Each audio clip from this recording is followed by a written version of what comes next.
আমি জীবনে কোনোদিন বেঁচে থাকা অবস্থায় হিন্দুদের বিরুদ্ধে কথা বলবো না।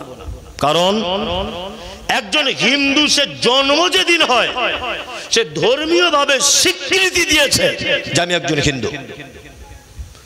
সে পূজা করুক, সে গায়ের পূজা করুক, গাছের কাছে যাক, কবরে যাক, সে জাহান্নামে যাক, এটা আমার দেখার দরকার নেই, যাই ইচ্ছা তাই করুক। কারণ সে জন্মের পর থেকে স্বীকৃতি দিয়েছে আমি একজন পিওর হিন্দু। একজন শিখ, তার বিরুদ্ধে আমার কোনো বক্তব্য নেই, কারণ সে জন্মসূত্রের স্বীকৃতি দিয়েছে আমি একজন শিখ। খ্রিস্টানের বিরুদ্ধে আমার কোনো বক্তব্য নেই, কারণ খ্রিস্টান জন্মের পরেই স্বীকৃতি দিয়েছে আমি একজন খ্রিস্টান। কিন্তু তুমি মুসলিম ঘরে জন্মগ্রহণ করে লা ইলাহা ইল্লাল্লাহ স্বীকৃতি দেওয়ার পরে তুমি যাবে মাজারে পূজা করতে, তুমি যাবে দরগায় সেজদা করতে, তুমি যাবে বাবার পায়ে তেল লাগাতে, তুমি যাবে গাছতলাতে সেজদা করতে। আমি মুমতাজুল ইসলাম তুমি মুসলিম হিসেবে স্বীকৃতি দেওয়ার পরে এই এত বড় শিরক নামক অন্যায়কে বরদাস্ত করতে পারবো না। আমি বলবোই তুমি ভুল পথে রয়েছো, বলতেই হবে এটা আমাকে। হিন্দু দেবদেবীর কাছে যাবে, আমি জীবনে কোনোদিন বক্তব্যতে বলতে যাব না। খ্রিস্টান সে যিশু খ্রিস্টের কাছে যাবে, আমার কোনো প্রতিবাদের ভাষা নেই। সে জন্ম থেকে স্বীকৃতি দিয়েছে সে একজন খ্রিস্টান, সে জন্ম থেকে স্বীকৃতি দিয়েছে সে একজন হিন্দু।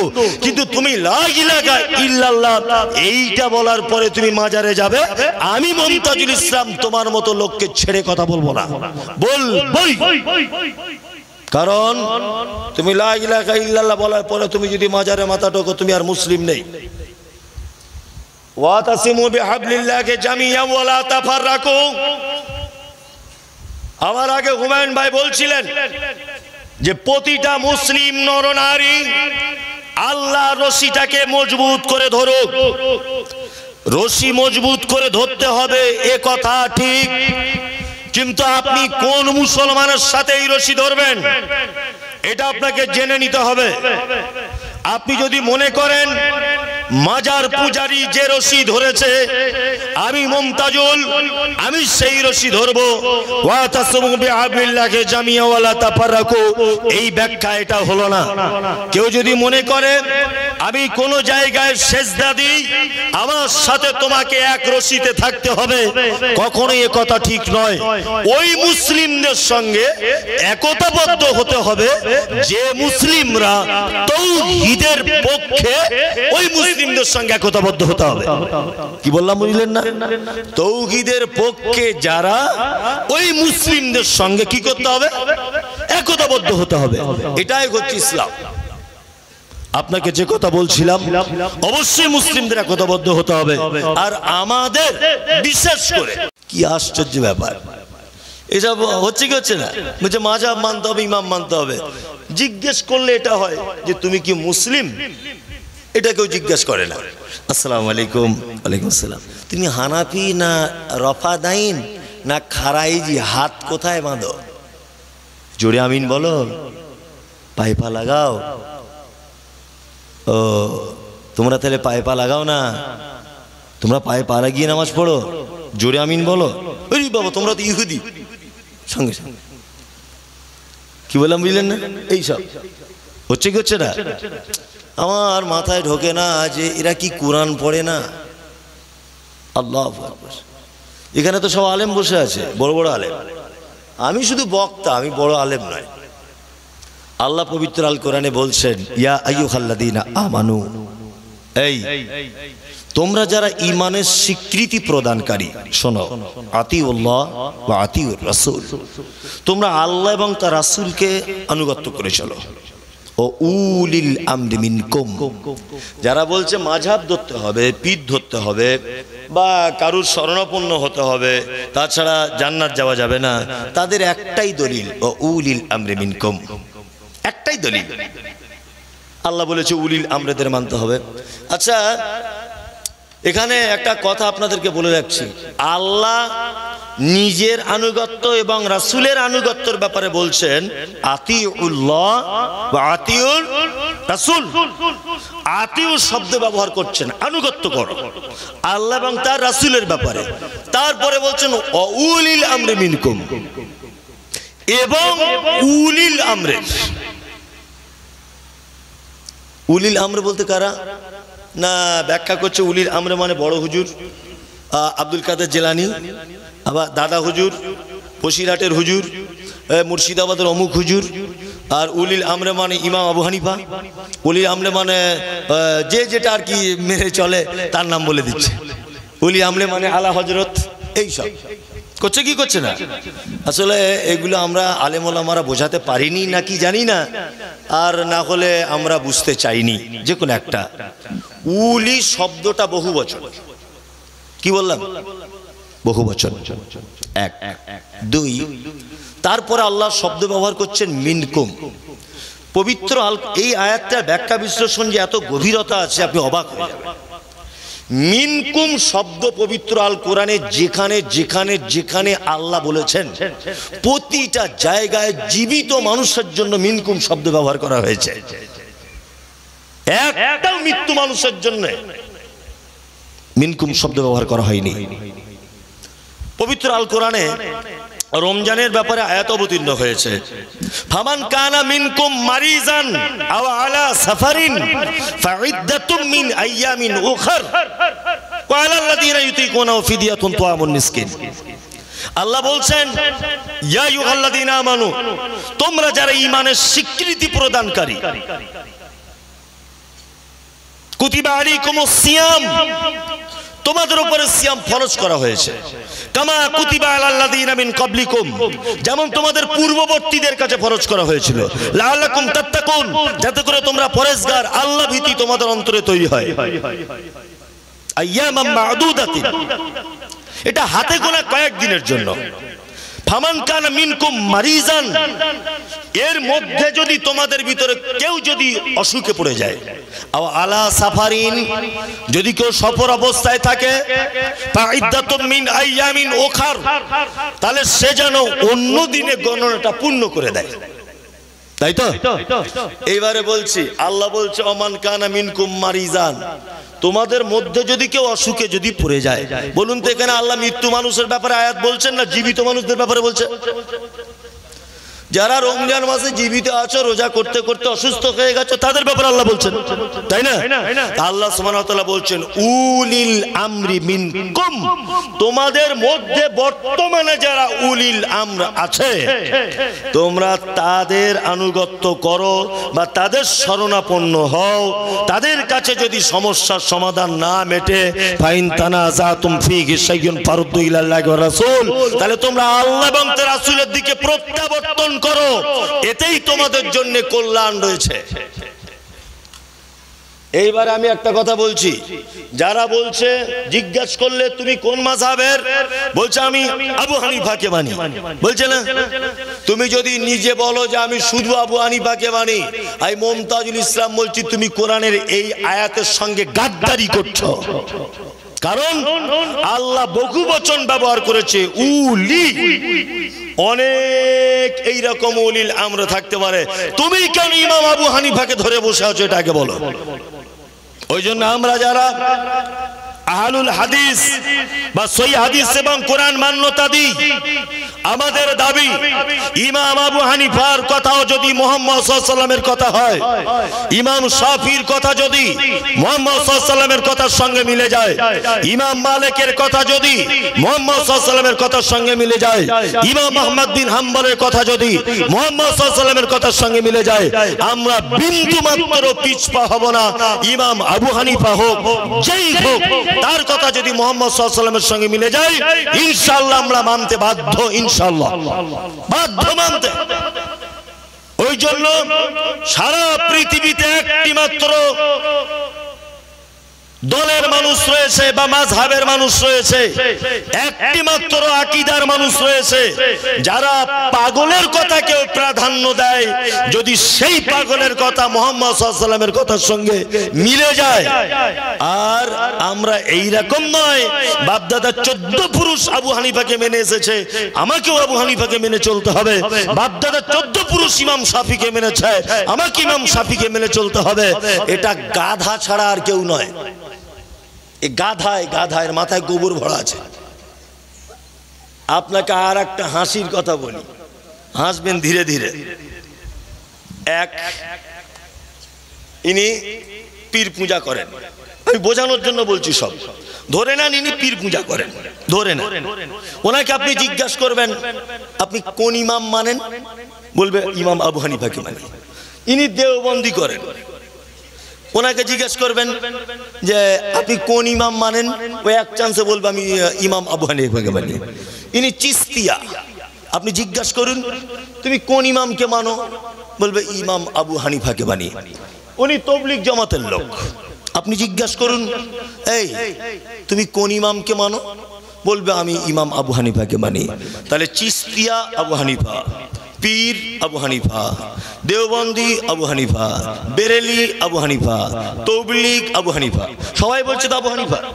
হ্যাঁ, আচ্ছা বলুন এবারে তবলিগের কাজের সঙ্গে যারা যুক্ত এরা পীরটির মানে, যারা জানেন তারা বলুন।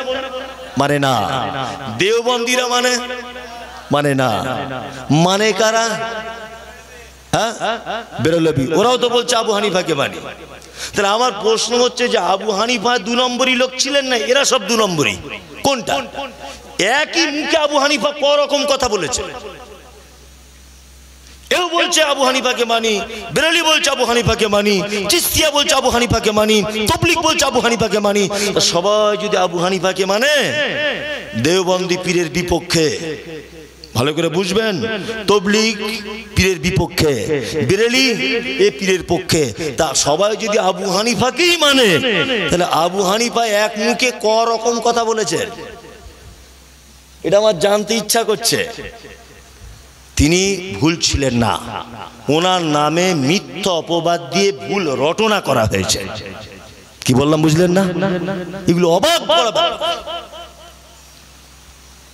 আর একটা মজার কথা আপনাদেরকে বলি, আল্লাহ নবী সাল্লাল্লাহু আলাইহি ওয়াসাল্লাম পৃথিবীতে চলে গিয়েছিলেন কত হিজরিতে জানা আছে? ইয়েস, 11 হিজরিতে আল্লাহ রাসূল পৃথিবী থেকে চলে গেছেন, 11 হিজরি। এখন ইমাম আবু হানিফার জন্ম হয়েছে কত হিজরিতে? 80 হিজরিতে। তার মানে আল্লাহ রাসূল পৃথিবী থেকে চলে যাবার কত বছর পরে জন্ম হয়েছে ইমাম আবু হানিফার? 69 বছর, তাই তো? নিশ্চয় মায়ের পেট থেকে ইমাম হয়নি, কিছু তো অন্তত পড়াশোনা করতে হয়েছে, হয়েছে কাহিনী? আমি যুক্তি তর্কর ভেজালের খাতিরে ধরে নিলাম যে উনি 10 বছর টোটালে জন্ম থেকে পড়াশোনা করে ইমাম হয়েছেন, 10 বছর বয়সে, আমি ধরে নিলাম। তাহলে ইমাম হওয়া থেকে আল্লাহর নবী মৃত্যু, এর মাঝখানের ব্যবধান কত বছরের? কত বছরের? 79 বছরের। কি বললাম বুঝলেন? 150 হিজরিতে তিনি মারা গেছেন, 150 হিজরিতে ইমাম শাফি জন্ম হয়েছে। এইভাবে 360 হিজরির ভিতরে সমস্ত আইম্মায়ে কেরাম চলে গেছেন পৃথিবী থেকে। 360 হিজরি। তখনও পর্যন্ত কোনো মাযহাব ছিল না, তখনও পর্যন্ত কোনো দলে ডিভাইডেড হয়নি। কি বললাম বুঝলেন? তারও 150 বছর পরে মাযহাবের জন্ম হয়েছে।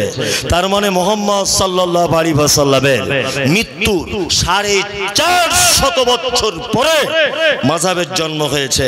যারা বলছে মাযহাব মানা ফরজ, মাযহাব না মানলে জান্নাতে যাওয়া যাবে না, তাদের কাছে আমার প্রশ্ন, ইমাম আবু হানিফা রাহিমাহুল্লাহ উনি কোন মাযহাব মেনে চলতেন? তখন তো মাযহাব আবিষ্কার হয়নি। ইমাম শাফি রাহিমাহুল্লাহ তিনি কোন মাযহাব মেনে চলেছিলেন? ইমাম আহমদ বিন হাম্বল তিনি কোন মাযহাব মেনে চলেছিলেন? যারা বলছে মাযহাব না মানলে জান্নাত যাওয়া যাবে না, এদের মাথাতে গোবর ভরা আছে, কাঁচা টাটকা গোবর। আরে পচা মূর্খ, আল্লাহ বলছে উলিল আমরি মিনকুম, তোমাদের মধ্যে অনেক নেতা থাকবে, অনেক। তুমি একজনকে ধরে বসে আছো কেন? একজনকে ধরে বসে আছো কেন? মাযহাব শব্দের অর্থ পথ বা রাস্তা বা পদ্ধতি। কি বললাম বুঝলেন? পথ, রাস্তা বা পদ্ধতি। পৃথিবীতে যত মাযহাব আছে, পৃথিবীতে যত মাযহাব আছে, প্রতিটা মাযহাব দেখবেন ব্যক্তি কেন্দ্রিক এবং নির্দিষ্ট কোনো জায়গা কেন্দ্রিক। তাই না? জিজ্ঞেস করছি ভাই তুমি কোন মাযহাবের? বলছে আমি বেরেলি। বেরেলভি একটা জায়গার নাম না? জায়গার নাম কি নাম না? তুমি কি? বলছে আমি দেওবন্দি। দেওবন্দি একটা জায়গার নাম তো। তুমি কি? বলছে আমি চিস্তিয়া, খাজা মঈনুদ্দিন চিস্তির নামের সাথে। তুমি কি? বলছে আমি ফুরফুরা। ফুরফুরা তো হুগলি জেলার একটা জায়গার নাম। তুমি কে? বলছে আমি আমিনি। আমিনি মানে ওই আল্লামা রুহুল আমিন বসিরহাটের পীর সাহেব, ওনার নামকরণে। তুমি কে?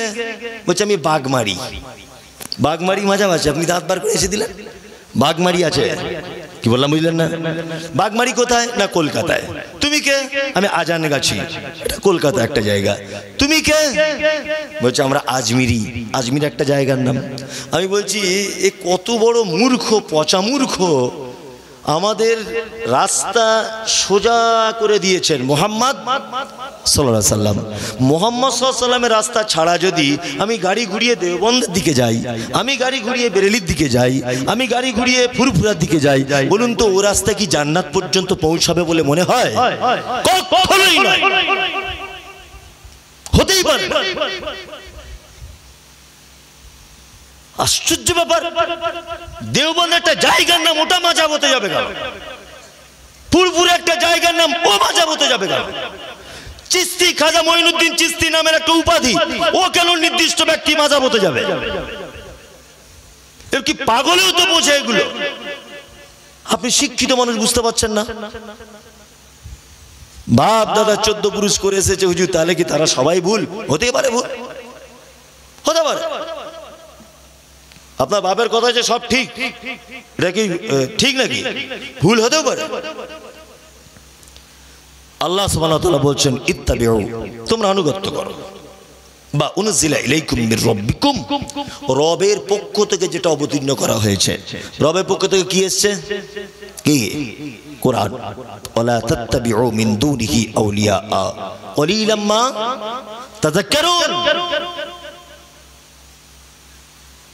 আল্লাহ তাআলা বলছেন ইত্তাবিউ মা উনজিলা ইলাইকুম মির রাব্বিকুম ওয়ালা তাত্তাবিউ মিন দুনিহি আউলিয়া।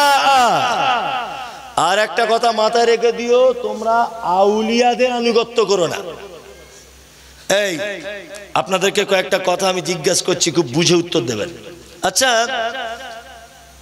ওলি শব্দটা এক বচন, এর বহু বচন আউলিয়া। বহু বচন কি? আউলিয়া, তাই তো?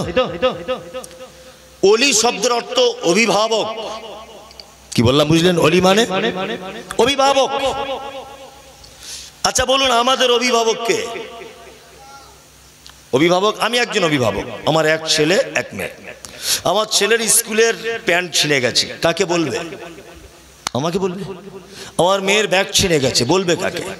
আমাকে বলবে। আমার স্ত্রী অসুস্থ, দেখাবে কে? আমি দেখাবো, আমি তার অভিভাবক, তাই না? অভিভাবক বা অভিভাবিকাদের কাজ তার অধীনে থাকা মানুষদের খোঁজ খবর নেওয়া, যত্ন আহ্বান করা, এটাই তো কাজ, এটাই কাজ। এইবার আপনাদেরকে বলি, আমাদের অভিভাবক কে? একবার জোরে বলুন। আল্লাহ আমাদের অভিভাবক। আল্লাহ বলছে তোমরা দুনিয়ার কোন অভিভাবকের পাল্লায় পড়ে যেও না, তাদের আনুগত্য করো না। ওলি। আচ্ছা বলুন, আল্লাহর ওলি হওয়া কঠিন না সহজ? সহজ। কিছু কিছু লোক বলছে আল্লাহর ওলি হওয়া কঠিন, ওই যে ও বলছে খুব কঠিন। বলছে আমি বুঝতে পেরে গেছি, খুব কঠিন। আসলে আল্লাহর ওলি হওয়া কঠিন না, আমাদেরকে কঠিন করে দেখানো হয়েছে। কি বললাম বুঝলেন না? কেমন করে দেখানো হয়েছে? না, আল্লাহর ওলি হতে গেলে বিয়ে করা যাবে না। আল্লাহর ওলি হতে গেলে 30 বছর নদীর পাড়ে জঙ্গলে বসবাস করতে হবে। আল্লাহর ওলি হতে গেলে বড় বড় গোঁফ থাকতে হবে। এ বাংলাদেশে দেখতে পাচ্ছেন আল্লাহর ওলি দেখা যায় মোবাইলে। ন্যাংটো লোক, তারও বলছে 32,000 ভক্ত। ন্যাংটো, তার গায়ে কিছুই নাই, বলছে আল্লাহর ওলি। এখন বস্তা বাবা বার হয়েছে, মোবাইলে দেখতে পাবেন। বস্তা পরে দেখছি গর্তের ভিতরে ঢুকে আছে, ওর নাম বস্তা বাবা। তারও বলছে 1.5 লাখ ফ্যান ফলোয়ার্স, ভক্ত। আর তার যারা মুরিদ তারা বলছে ওরে বাবা, মানে আমলের ঠেলায় গা জ্বলে যেতে যেতে গা পুড়িয়ে যাচ্ছিল, ওই জন্য বস্তা দিয়ে ঢেকে রেখেছে, এত বেশি আমলের। আল্লাহর ওলি। আল্লাহর ওলি ব্যাখ্যা বিশ্লেষণ কেমন করে দিচ্ছে? অমুক জায়গায় একটা আল্লাহর ওলি ছিল, ডান পাটা তার গাছে এরকম ভাবে টাঙানো থাকতো, 30 বছর বিয়ে শাদী কিছু করেনি, সাবান মাখা যাবে না, মাথার উকুন মারা যাবে না, তবে নামাজ কালাম পড়া যাবে না, আল্লাহর ওলি। আমাদেরকে এইভাবে আল্লাহর ওলিদের ডেফিনিশন, আল্লাহর ওলিদের ব্যাপারে ব্যাখ্যা বিশ্লেষণ করে বোঝানো হয়েছে। হয়েছে কি হয়নি? হয়েছে না? হয়েছে। আল্লাহু আকবার। সত্যি মায়ের সাথে অবাক হয়েছে, এরা সত্যিই কি আল্লাহর ওলি? এরা আল্লাহর ওলি তো নয়, আমার মনে হয় শয়তানের থেকে উপরে এক ঘাট। কি বললাম বুঝলেন না? এদের থেকে শয়তানও একটু নিচে আছে। সুবহানাল্লাহ। আমরা যদি ওলিদের আনুগত্য করতেই যদি হয়, তাহলে আমরা ওলি মানে বন্ধু, তাই তো? ওলি মানে বন্ধু, ওলি মানে অভিভাবক। আমরা বন্ধুর দিকটা যদি দেখি, তাহলে আমরা হযরত আবু বকর সিদ্দিক রাদিয়াল্লাহু তাআলা আনহুর জীবনী থেকে ঘটনা শুনব, আমরা হযরত উসমানের জীবনী থেকে কিছু শিক্ষা গ্রহণ করব, আমরা হযরত আলীর জীবনী থেকে কিছু শিক্ষা গ্রহণ করব, হযরত আবু বকরের জীবনী থেকে কিছু শিক্ষা গ্রহণ করব। করব কি করব না? আমরা কে কোন কে কি ছিল এটা জেনে লাভ কি? পরশুদিন একজন ফোন করে বলছেন যে ভারতবর্ষে প্রথমে ইসলামকে এনেছিল আপনি জানেন? কে? এটা তো আমার জানা নেই। বলছে খাজা মঈনুদ্দিন চিশতি। তুমি তো ওয়াহাবি, তুমি বেঈমান, তুমি কি বোঝো? বলছে ফোনে। আলাম খাজা মঈনুদ্দিন চিশতি যদি সত্যি ইসলাম এনেই থাকে, তো ওটা জেনে আমার লাভ কি? খাজা মঈনুদ্দিন কি ইম্পর্টেন্ট লোক যে ওনার জীবনী নিয়ে আমার 24 ঘন্টা বসে থাকতে হবে? উনি কে? বক্তব্য রাখতে এসে বক্তব্য রাখছেন দাদা হুজুরের জীবনী। ফুরফুরার বক্তাদের আর অন্য কোনো কিছু খুঁজে পায় না, শুধু দাদা হুজুরের জীবনী, শুধু দাদা হুজুরের জীবনী। যেখানে যাচ্ছে বলছে দাদা হুজুর বলেছে, যাই বলছে বলছে দাদা হুজুর বলেছে। আর সব যদি তোর দাদা হুজুরই বলবে, তা মুহাম্মদ সাল্লাল্লাহু আলাইহি ওয়াসাল্লাম কি করতে এসেছিলেন পৃথিবীতে?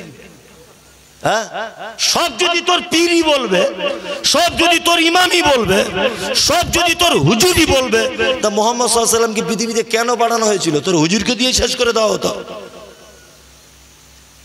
তোর হুজুরের জীবনী শুনে আমার লাভ কি? আশ্চর্য ব্যাপার। আমাদের যদি জীবনী শুনতেই হয়, আমাদের যদি ইতিহাস জানতেই হয়, আমরা হযরত আবু বকরের জীবনী থেকে শুনবো। ওনারা আল্লাহর ওলি ছিলেন, আল্লাহর বন্ধু ছিলেন। ছিলেন কি ছিলেন না? হযরত আবু বকর আল্লাহর বন্ধু ছিলেন না? হযরত ওমর আল্লাহর বন্ধু ছিলেন না? বন্ধু ছিলেন। আনআমাল্লাহু আলাইহিম মিনান নাবিয়িনা ওয়াস-সিদ্দীকিনা ওয়াশ-শুহাদাই ওয়াস-সালিহিন। পৃথিবীতে 4 কোয়ালিটির মানুষ তারা আল্লাহর পক্ষ থেকে পুরস্কার প্রাপ্ত: নবীগণ, শহীদগণ, সাহাবীগণ, আর যারা সৎ কর্মশীলগণ। সিদ্দিক থেকে সাহাবীদেরকে বোঝানো হয়েছে 4 শ্রেণীর মানুষ আল্লাহর পক্ষ থেকে মানে সাহায্য প্রাপ্ত, প্রাইজ প্রাপ্ত আল্লাহর পক্ষ থেকে। যদি ওলি আল্লাহওয়ালা মানুষদেরকেই যদি আমায় ভালোবাসতে হয়, আবু বকরকে বাসবো, ওমরকে বাসবো, উসমানকে বাসবো। আল্লাহ নবী সাল্লাল্লাহু আলাইহি ওয়াসাল্লাম পৃথিবীতে আমরা যত জীবনী জানি, যত মানুষের ইতিহাস যত মানুষের পড়েছি, সব থেকে বড় আল্লাহর ওলি, সব থেকে বড় গুণী, সব থেকে বড় জ্ঞানী, সব থেকে পাওয়ারফুল মানুষকে মুহাম্মদ সাল্লাল্লাহু আলাইহি ওয়াসাল্লাম, তাই তো? এইবার আপনাদেরকে একটা কথা বলি। মুহাম্মদ সাল্লাল্লাহু আলাইহি ওয়াসাল্লাম বিয়ে করেছিলেন, ওনার গোপগুলো বড় বড় আছে এরকম হাদিস কোরআন থেকে জানা যায়। উনি জীবনে গোসল করতেন না, এটা জানা যায় না। উনি ময়লা কাপড় পরতেন, এটা জানা যায়? জানা যায় না। উনি নখ কাটতেন, উনি বিবাহ করেছিলেন, ওনার ছেলে মেয়েও ছিল, উনি খেতেন, আত্মীয়র বাড়িতে যেতেন, মানে গরিব অসহায়দের পাশে দাঁড়াতেন, সব কিছুই করতেন। উনি মাথায় চুড়নি করতেন, মাথায় তেল লাগাতেন, ভালো পোশাক পরতেন, তাই না? উনি দাড়িতে চিরুনি করতেন, করতেন কি করতেন না? করতেন। তারপরের আল্লাহ রসুলের পরে মর্যাদা কার? হযরত আবু বকর সিদ্দিক রাদিয়াল্লাহু তাআলা আনহু। আচ্ছা, হযরত আবু বকরের জীবনী থেকে এটা শুনতে পাওয়া যায় যে তিনি বিয়ে করেননি?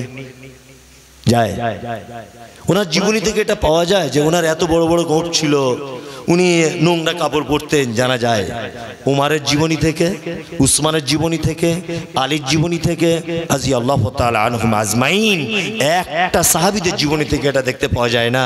কিন্তু বর্তমানে যেসব আল্লাহর ওলিদের জীবনী বর্ণনা করা হয়, এদের জীবনীতে দেখবেন কেউ বস্তাওয়ালা, কেউ তালা নিয়ে ঘুরছে, কেউ মাদুলি নিয়ে ঘুরছে, বিভিন্ন ঢঙের ওলি করছে কি করছে না, সব শয়তান। সব ইত্তাবিউ মা উনজিলা ইলাইকুম মির রাব্বিকুম ওয়ালা তাত্তাবিউ মিন দুনিহি আউলিয়া কলিলাম মা তাযাক্কারুন। অল্প সংখ্যক মানুষ আল্লাহ সুবহানাহু ওয়া তাআলাকে স্মরণ করে। কি করে? অল্প সংখ্যক মানুষ আল্লাহ সুবহানাহু ওয়া তাআলাকে স্মরণ করে। এখানে একটা বলি, কালিলাম মা তাযাক্কারুন, যিকর শব্দ থেকে কি এসছে? তাযাক্কারুন, স্মরণ করে। আমরা জিকির করি না।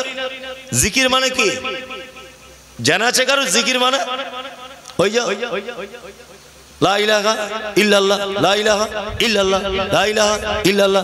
কেউ আল্লাহ হু হু করছে না, চারিদিকে দেখতে পাচ্ছে।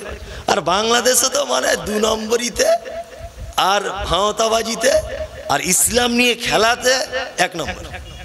1 নম্বর না? একদম। এই ফেসবুকটাকে তো নষ্ট করে দিল পুরো নষ্ট করে দিল।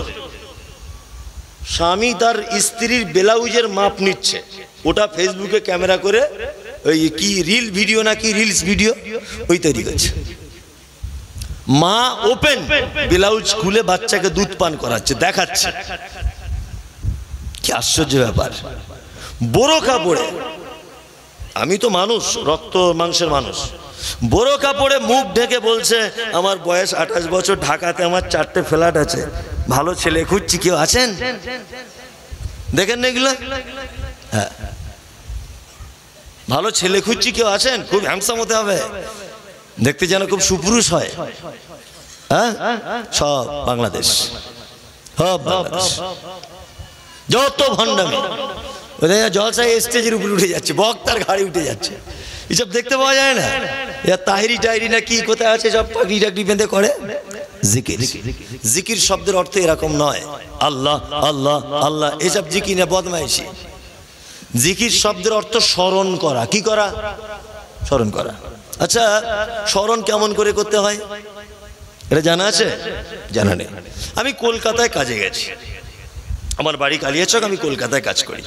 আমি খুব বউ ভক্ত, অরিজিনাল বলছি না, বোঝানোর জন্য বলছি। ভাববে না যে মমতাজ সাহেব বউ ভক্ত, আমি বোঝানোর জন্য বলছি। আমি খুব বউ ভক্ত, মানে এত বউ ভক্ত যে ওকে ছাড়া আমার টাইম কাটে না, এরকম একটা ব্যাপার। তা কলকাতায় গিয়ে প্রায় দিন বিরিয়ানি হয়, প্রায় দিন। তা 4-5 জন একদিন বিরিয়ানি খাচ্ছি, খেতে খেতে খেতে খেতে খুব বইয়ের কথা মনে পড়ছে, খুব মনে পড়ছে, আর চোখ দিয়ে পানি পড়ে যাচ্ছে। ইস, আমি বিরিয়ানি খাচ্ছি আর ও বাড়িতে কি খাচ্ছে না খাচ্ছে, আমি বাজারঘাট করে দিয়ে আসিনি, কি হচ্ছে না হচ্ছে। ভালোবাসেন তো, ওই জন্য চোখ দিয়ে পানি চলে এলো। এর নাম জিকির। এর নাম কি? জিকির। অন্তরে অন্তরে কারুর প্রতি ভালোবাসা কারণে চোখ দিয়ে পানি চলে আসা, ভাত খাওয়া থেকে দূরে থাকা, তাকে ভালোবাসি বলে তাকে পাচ্ছি না বলে কষ্ট পাওয়া, এর নাম কি? মনে মনে জিকির, মানে স্মরণ করছে আমি তাকে। আর কলকাতা বিরিয়ানি খেতে খেতে যদি বলি ও আমার বউ রে, তোকে ছাড়া বাঁচবো না রে বউ, তুই বাড়িতে কি খাচ্ছিস বল? আমি তো বিরিয়ানি খাচ্ছি। পাশের লোক কি বলবে? শালা পাগল নাকি রে, বউ ভক্ত দেখেছি এরকম বউ ভক্ত, বলবে কি বলবে না? হ্যাঁ, তা যারা আল্লাহ আল্লাহ হু হু, এরা ঠিক এই দলের লোক, এরা ঠিক এই দলের লোক। আল্লাহ পবিত্র কোরআনে বলতেন যাদাতুহুম ঈমানা ওয়া আলা রাব্বিহিম ইয়াতাওয়াক্কালুন। আর ঈমানদার তো সেই আমার কথা যা স্মরণ হয়ে যায়, আমার কথা স্মরণ হয়ে যাবার পরে তার চোখ দিয়ে অশ্রু প্রবাহিত হয়, এই হচ্ছে অরিজিনাল মুমিন, অরিজিনাল ঈমানদার। কি বললাম বুঝলেন না? পাপ করেছেন, জিকির স্মরণ, পাপ করেছেন, পাপ মানুষ হিসাবে হয়ে যেতেই পারে, পারে কি পারে না? পারে। এখন জোহরের সময় পাপ করেছেন, আসরের সময় আপনার আল্লাহর কথা স্মরণ হয়ে গেল, উরি বাবা, আমাকে তো জাহান্নামের কথা বলা হয়েছে কোরআনে, আমি তো তাহলে জাহান্নামে চলে যাবো, আমি পাপ করেছি। আল্লাহর কথা স্মরণের পরে আপনি হাত দুটো তুলে বলুন, আল্লাহ তুমি বড় ক্ষমাশীল, তুমি একটু আমাকে ক্ষমা করে দাও, তুমি একটু আমাকে দয়া করে ক্ষমা করে দাও। এটা আল্লাহ ক্ষমা করতে পারে কি পারে না? স্মরণ করতে হবে কি এই জায়গা থেকে। স্মরণ কোথা থেকে করতে হবে?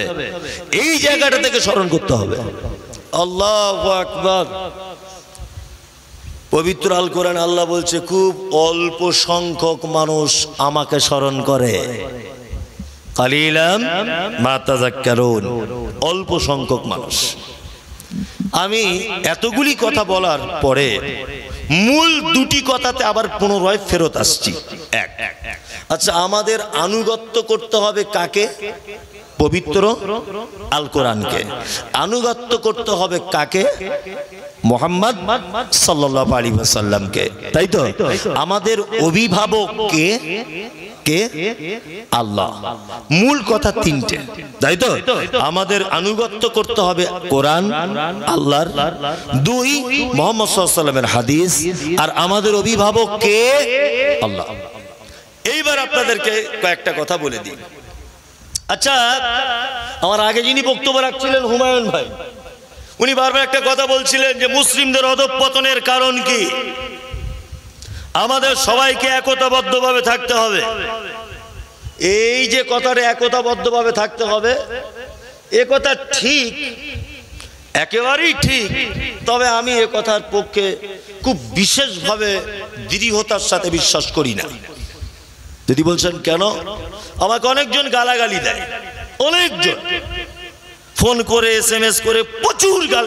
বক্তাদের মধ্যে আমি যা গাল খাই সারাদিনে, এইরকম অন্য কোনো বক্তা খায় না। আমাকে যা গাল দেয় লোক, আমাকে ফোন করে কেউ বলছে এই মুসলমানদের একতাবদ্ধ করবে কিনা, তুমি আরো এ দল সে দল করে সব ভাগ করে দিচ্ছ। আমি বলছি শোনো ফটিক চা, তোমাকে একটা কথা বলি, সব কিছুর পরিবর্তন হচ্ছে, কিন্তু আমার আর আপনার কোনো পরিবর্তন দেখা যায় না। ওই জন্য আমরা যারা বসে আছি, আমি মান্যতা দেব, অর্থাৎ মেনে নেব, এই উদ্দেশ্যে যদি আপনি শোনেন তাহলে আপনার জীবনে সফলতা আসবে। আর যদি গতানুগতিকভাবে বক্তার বক্তব্য শুনি, তেমন আজকেও আমি শুনবো, বাড়ি চলে যাব, এতে আপনার সফলতা আসবে না। আল্লাহ সুবহানাহু ওয়া তাআলা পবিত্র আল কোরআনে বলছেন, নাহনু নাকুসসু আলাইকা আহসানাল কসাস বিমা আওহাইনা ইলাইকা হাযাল কোরআন। সারা পৃথিবীতে যত গদ্য পদ্য উপন্যাস কবিতা আবৃত্তি যা কিছু আমরা শুনি বা পড়ি, সর্বকালের সর্বযুগের শ্রেষ্ঠ বাণী, শ্রেষ্ঠ গল্প, শ্রেষ্ঠ কথা আল্লাহ সুবহানাহু ওয়া তাআলা পবিত্র আল কোরআনের ভিতরে বর্ণনা করে দিয়েছেন। মানে একটা মানুষ যদি মনে করে যে আমি জ্ঞানী হব, একটা মানুষ যদি মনে করে যে আমি জ্ঞানী হব এবং আমার জ্ঞানের পরিপূর্ণতা পর্যন্ত আমি পৌঁছাবো, তাহলে পৃথিবীর এমন কোন সাবজেক্ট নেই, কোন সাবজেক্ট যে সাবজেক্টের ভিতরে আপনি সমস্ত রকমের জ্ঞান পাবেন, এরকম পৃথিবীতে কোনো সাবজেক্ট নেই। আছে? নেই। আপনি যদি একটা ভূগোলের ছাত্রকে যদি বলেন, একটা ভূগোলের ছাত্রকে, তাকে যদি বৈজ্ঞানিক কোনো তথ্য জিজ্ঞেস করেন, তার কাছ থেকে সেটা পাবেন এই আশা করা বৃথা। তাকে ভৌগোলিক কোনো বিষয় জিজ্ঞেস করতে পারেন, সে আপনাকে তার উত্তর দিতে পারবে। আপনি যদি বাংলার কোনো ছাত্রকে খুব কড়া একটা অঙ্ক যদি তাকে দেন, তার পক্ষে সেটা সম্ভব নয়, কঠিন। এক কথাতে পৃথিবীর বিদ্যা শিক্ষা যেটাই বলেন, আমরা বিভিন্ন স্তরে ভাগ করে দিয়েছি। ওই জন্য দেখবেন যে ক্লাস মাধ্যমিকের পরে সরকারিভাবে জানানো হয় বা একটা পদ্ধতি আছে যে তুমি কোন বিষয়টাকে চুজ করছো। তুমি কি বিজ্ঞান নিয়ে পড়বে? তুমি কি অঙ্ক নিয়ে আগাবে?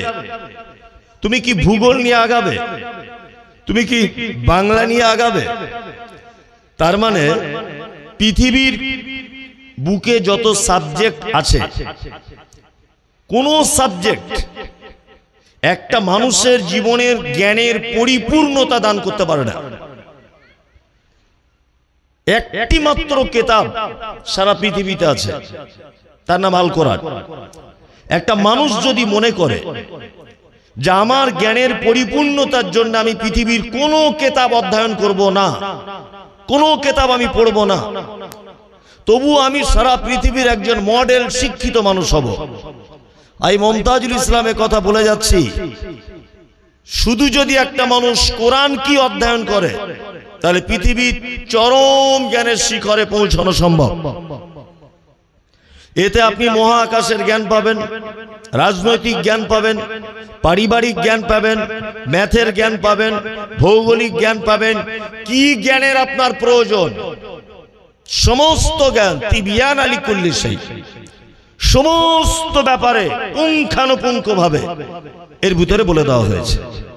এই জন্যই আমার মনে হয় যে সারা পৃথিবী এই কিতাবটাকে দেখি আমার মনে হয় খুব বেশি ভয় করে, খুব বেশি ভয় করে। কিছুদিন আগে, আজ থেকে 3 মাস 3.5 মাস আগে, কলকাতার কোন একজন রাজনৈতিক নেতা, আমি নাম বলবো না, উনি একটা মন্তব্য করেছেন যে সারা পশ্চিম বাংলার মাদ্রাসাগুলিতে আরবি সিলেবাসটা তুলে দিলে কেমন হয়, এটা রাখার প্রয়োজন কি? এটা বিদেশের ভাষা, এটা রাখার প্রয়োজন কি? আমি সহজে মানে মুখ খুলতে চাই না, এমনি আমার নামে একটু দোষ বেশি, ওই জন্য আমি অপেক্ষা করছি যে কেউ কি কিছু বলবে, মুসলিমদের ভিতরে জ্ঞানী লোক কেউ কি কিছু বলবে, কেউ কি এর প্রতিবাদ জানাবে। আমি আজ পর্যন্ত সোশ্যাল মিডিয়ায় কোনো প্রতিবাদ জানতে পারলাম না। আমি ছোট্ট করে এটা বিদেশের ভাষা বলে আখ্যায়িত করা হচ্ছে যে আরবির কোনো ভ্যাকান্সি নেই, এখানে আরবি শিখে কি করবে, হ্যান ত্যান হাবি জাবি, ব্যাংকে চাকরি করতে পারবে না, স্কুলে হেডমাস্টার হতে পারবে না, প্রিন্সিপাল হতে পারবে না, প্রফেসর হতে পারবে না, সে ডক্টরেট হতে মানে ডাক্তারি করতে পারবে না, সে কিছুই হতে পারবে না। আরবি শিখে প্রয়োজন কি? বিদেশের শিক্ষা সিলেবাস থেকে তুলে দেওয়া হোক। আমার মনে হয় যিনি, এই চুপ করো তোমরা, আমার মনে হয় যে যিনি এই মন্তব্য করছেন উনি ইতিহাস সম্পর্কে কোনো জ্ঞান রাখেন না এবং ওনার আউট নলেজটুকুও নেই। আচ্ছা, আপনাদের জানা আছে যে সারা পৃথিবীতে মুসলিম কান্ট্রি কটা, কেউ জানেন? 53টা। 53টি মুসলিম কান্ট্রি, যেটা সরকারিভাবে স্বীকৃত মুসলিম কান্ট্রি কটা? 53টি। এর ভিতরে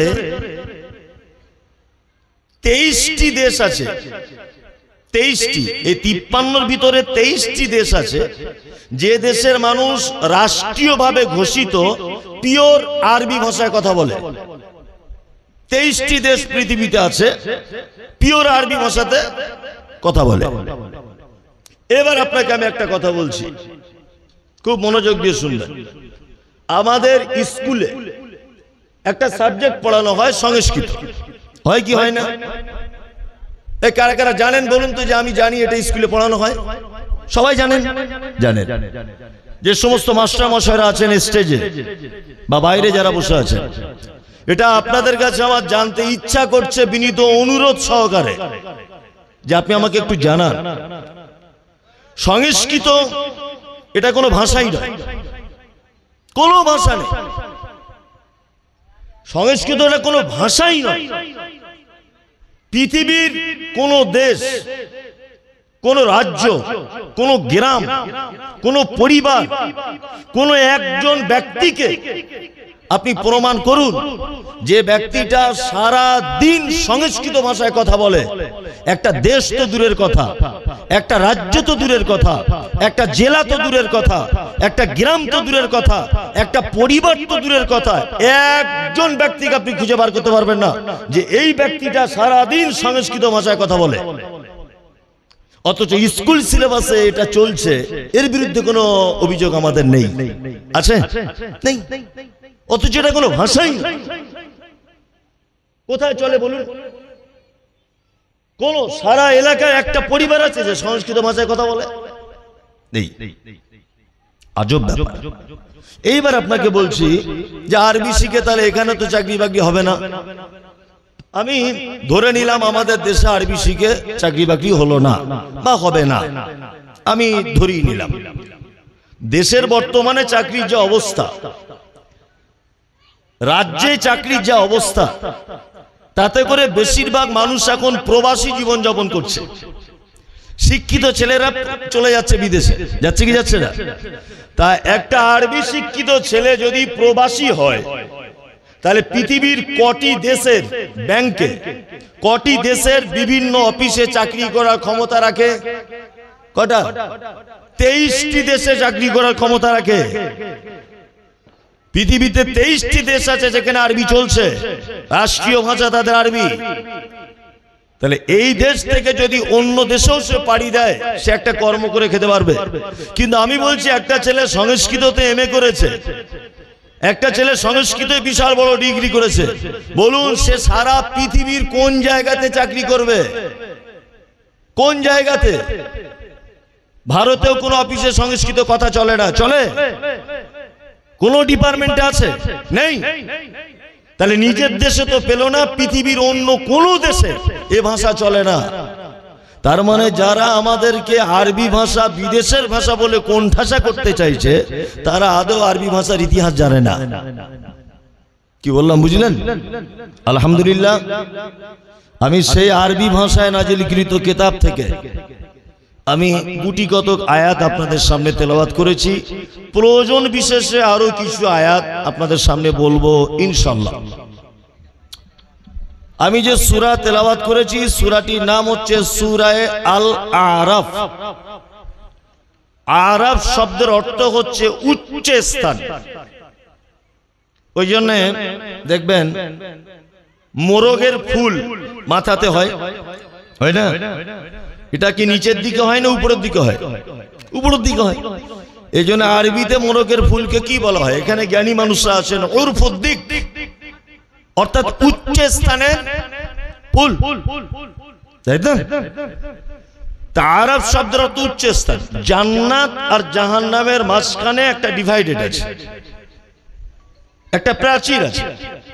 তা প্রাচীরটা এতই উঁচু যে এক অপরকে দেখতে পাবে না, কোন সম্পর্ক থাকবে না।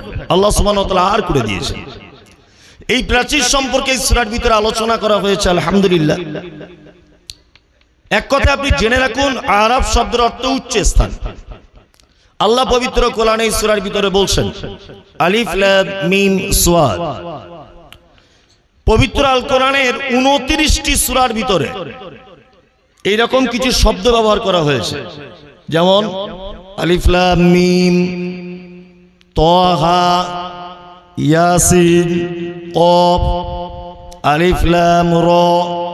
আছে না এরকম গুলো? আরবিতে বলা হয় হুরুফে মুকাত্তাআত, বাংলাতে বলা হয় বিচ্ছিন্ন অক্ষরমালা। এই ব্যাপারে আমি কিছু মুমতাজুল ইসলাম ছোট মানুষ বলতে পারবো না, এলাকার কোন শাইখুল হাদিসও আশা করি বলতে পারবেন না, কোন সাহাবিয়াগণ বলেননি, আল্লাহ নবী সাল্লাল্লাহু আলাইহি ওয়াসাল্লাম এ প্রসঙ্গে কিছু বলেননি। তাই আমিও কি এ ব্যাপারে কিছু বলছি না। তবে কিছু অতি বুদ্ধিমান মানুষ আছে যারা দেখবেন আলেম ওলামাদেরকে খুব বেশি প্রশ্ন করে না? খুব বেশি প্রশ্ন। হুজুর আগে তো পড়েছি আলিফ বে তে সে জিম হে খে, এখন এই বা তা সা জিম হা খ, এইগুলো কেমন হলো? আপনারা কি কোরআন পরিবর্তন করে দিলেন? অনেক প্রশ্নের সম্মুখীন হয়। অথচ স্কুল মাস্টার 70,000 টাকা বেতন পায়, 80,000 বেতন পায়, ওনাকে কেউ কোনোদিন প্রশ্ন করে না। যত প্রশ্ন আমাদের। নদিয়ায় প্রোগ্রাম করতে গেছি, একটা ছেলে আমাকে চিঠি দিয়ে জানাচ্ছে, হুজুর আপনারা তো বলছেন যে দুই কাঁধে দুজন ফেরেশতা থাকে। মানে হ্যাঁ বলেছি, সব আলেমরাই বলে। তা বলছে আপনারা একথা বলছেন যে তারা নাকি খাতা লিপিবদ্ধ করে। তা আমার জানতে খুব ইচ্ছা করছে খাতা দুটো রাখে কোথায়? আচ্ছা বলুন তো, এটা কি কোনো প্রশ্ন? এটা একটা ঈমানের বিষয়। এটা কি বিষয়? আভ্যন্তরীণ ঈমানের বিষয়। আমাকে বিশ্বাস করে নিতে হবে যে আমার কাঁধে দুইজন আছেন হিসাব রক্ষক, তারা লিপিবদ্ধ করছেন, এটা আমাকে ঈমান বিশ্বাস করে নিতে হবে। কি বললাম বুঝলেন না? এখন যদি আপনি বলেন খাতাগুলো কি কালারের, কত বড়, আরবিতে লেখে না ফার্সিতে, কলমে লেখে না দাওয়াতের কালিতে, এগুলো বদমাইশি ছাড়া আর কিছু নয়। এবার আপনাদেরকে আর একটা কথা বলি, অ আ হস্যই দীর্ঘই এগুলো পড়েছেন সবাই, সবাই একেবারে অশিক্ষিত লোকও পড়েছে। এই বর্ণের ভিতরে দেখবেন একটা ওই বাংলা নয়ের মতো একটা অক্ষর আছে, আছে না নেই? আছে। আচ্ছা বলুন ওটাকে কি বলে? লি। লি, বেশ ভালো বুদ্ধি তো আপনাদের, ওটা লি। আচ্ছা কালিয়াচকে লিচু বিখ্যাত। আচ্ছা বলুন তো লিচুটা কি দিয়ে লেখা হয়, ল দিয়ে না লি দিয়ে? ল দিয়ে। কেন ওটা কোনোদিন মাস্টারকে জিজ্ঞেস করলেন না যে ল দিয়ে লিচু হলো কেন, লি দিয়ে হওয়া দরকার ছিল? ছিল কি ছিল না? এটা কোনোদিন আমাদের মাথায় ঢোকেনি। আমরা সস্তার ইমাম সাহেব রেখেছি 10,000 টাকা বেতন, তার প্রশ্নের শেষ নেই, প্রশ্ন শেষ নেই। ওই জন্য অধিক প্রশ্ন করা থেকে বিরত থাকবে। যেগুলো না জানলে একেবারেই অসুবিধা হচ্ছে সেগুলো জানুন। এত কিছু মানে ডিপের ভিতরে ঢুকে আপনার জানার ইচ্ছা করছে কেন? আসলে আপনার ইচ্ছাটা অপরকে অপদস্থ করা, এটা মূল বিষয়। তা আমি এ ব্যাপারে কিছু বলছি না। আলিফ লাম মিম সাদ আল্লাহু আ'লাম, আল্লাহ ভালো জানে। তারপরে আল্লাহ তাআলা বলছেন কিতাবুন উনজিলা ইলাইকা, এটি একটি কিতাব। কোরআনকে টার্গেট করে বলা হচ্ছে মুহাম্মদ সাল্লাল্লাহু আলাইহি ওয়াসাল্লাম, এটা একটি কি কিতাব, উনজিলা ইলাইকা, যেটি আপনার উপরে অবতীর্ণ করা হয়েছে। মুহাম্মদ সাল্লাল্লাহু আলাইহি ওয়াসাল্লামের উপর অবতীর্ণ করা হয়েছে কি? আল কোরআন। ফালা ইয়াকুনু ফি সাদরিকা হারাদুম মিনহু, এইটা মানুষের কাছে পৌঁছানোর ব্যাপারে আপনার মনে যেন কোনো রকমের সংকীর্ণতা যেন সৃষ্টি না হয়। লিতুনদিরা বিহি, এবং এর দ্বারাতে আপনি মানুষকে কি করেন? ভয় দেখান। অযিকরা লিল মুমিনিন, এবং মুমিনদের জন্য এর ভিতরে রয়েছে অনেক অনেক অনেক উপদেশ। মূল কথা হচ্ছে এই, আল্লাহ সুবহানাহু ওয়া তাআলা নবীকে বলছেন এটি একটি কিতাব আপনার উপরে অবতীর্ণ করা হয়েছে। এইটা মানুষের কাছে দাওয়াত দেওয়ার ব্যাপারে আপনার মনে যেন কোনো সংকীর্ণতা, ভয়, ভীতি এটা যেন কাজ না করে। আর নাম্বার 2, আপনি এর মাধ্যমে মানুষকে ভয় দেখান জাহান্নামে। অযিকরা লিল মুমিনিন, এবং মুমিনদের জন্য এর ভিতরে রয়েছে একাধিক উপদেশ।